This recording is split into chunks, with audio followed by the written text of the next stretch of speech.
Hello everyone, welcome back. You're watching Empyrion Galactic Survival episode 170.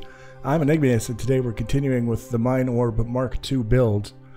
We're actually pretty close to being done with this one. It's not going to take a whole lot more. This episode is kind of a little bit of everything. We're going to be working a little bit in the exterior, and then we've got some stuff in the interior that we're going to do.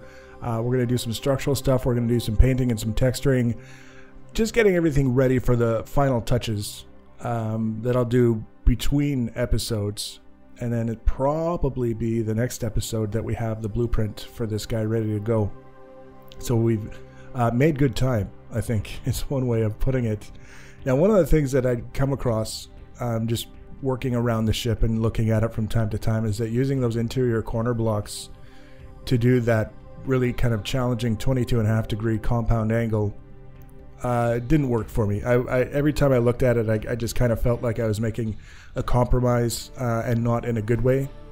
So the thought occurred to me, and it's not the first time I've done this. I've done this a number of different times, but swapping those out for the 22.5 degree wall blocks so that we aren't trying to make a face that kind of blends in with the other faces around it. We're just using the thin, narrow, exposed edges of these wall blocks to create lines from one face to the next to give the impression that the ship is basically one piece, but without actually having this whole face connected in a way that, you know, it just sort of fits seamlessly with everything else that's going on around it. You're going to notice a difference no matter what we do.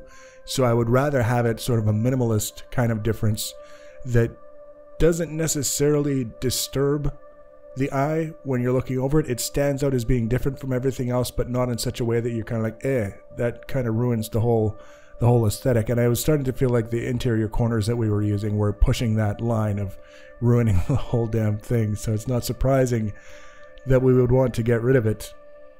It's a fairly simple process of putting this stuff in place.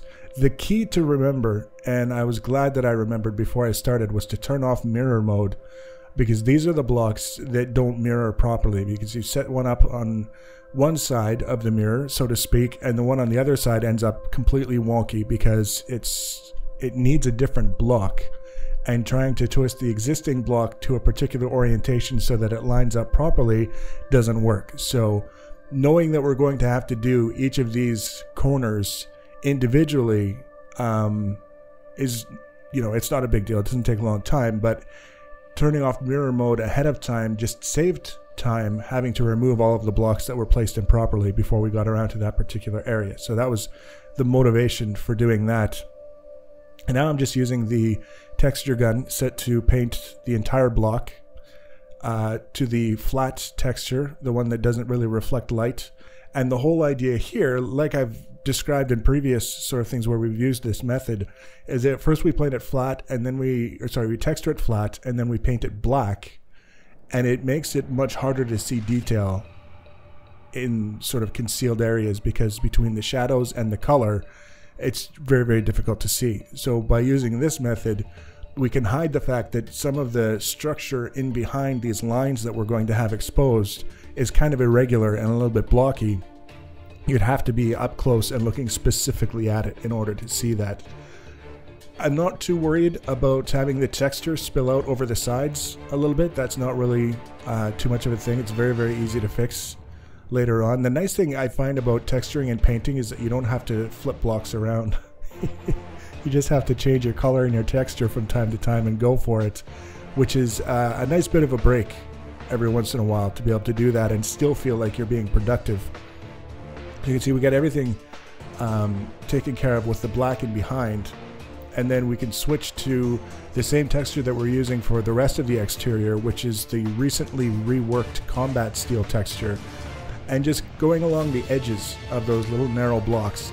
And you can see now that we've got it a little bit closer to its finished version, it's a much more subtle way of connecting the faces that we have in place in that particular area, where doing so with normal blocks was not especially attractive.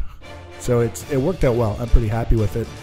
I messed around with a few different colors, just kind of splattering them on the hull and trying to figure out which one was going to work for me. And I settled on this red color, which is kind of interesting because it's one of the darker reds available, but because it's on a shiny metal surface, it's a little bit lighter than you might expect just from looking at the samples in the paint selection screen.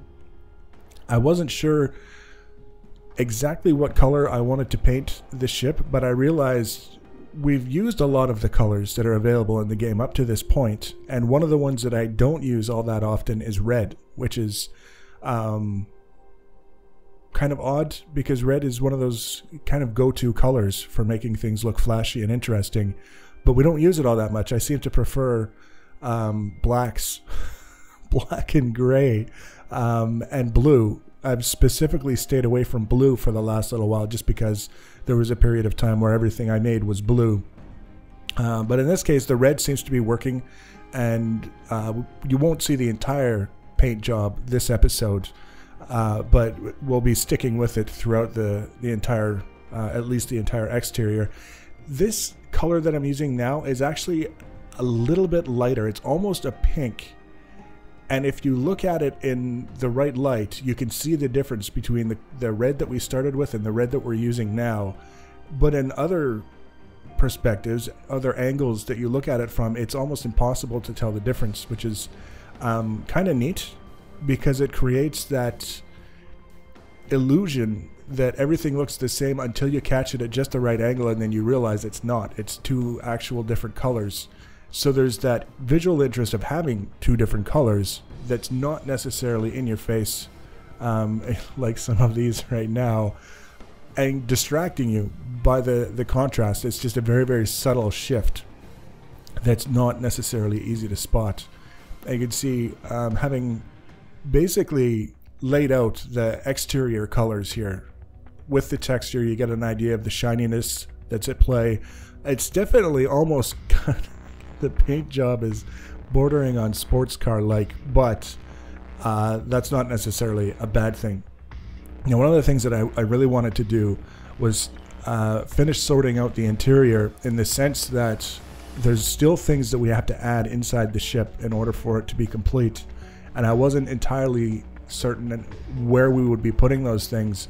So I decided before I start to worry about that, what I would do is I would go in and I would finish segmenting off the interior so that we've got the 4 sealed rooms where all of the drill bays are, and then we'll have these 4 alcoves, I guess you could say. They won't be sealed off because you can't put doors on a 45-degree angle, but they'll be just sort of separate places that you can go that we can put all the various different things that we need to.